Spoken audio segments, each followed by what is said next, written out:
can see that we have the entire assembly here, and basically what we're going to do to put it all together is put it into different sub-assemblies. So you can see we actually only have 3 parts here that make up the entire robot, but within those we have more assemblies. So you can see we have the drivetrain right here. If we go ahead and open that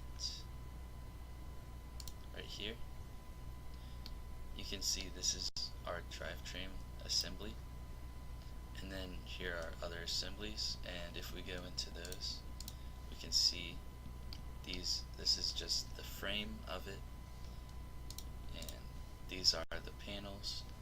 And so basically what you want to do is get a group of objects that work together, like the tubes on the frame, and you just want to leave them together so that people can easily make a drawing and build it.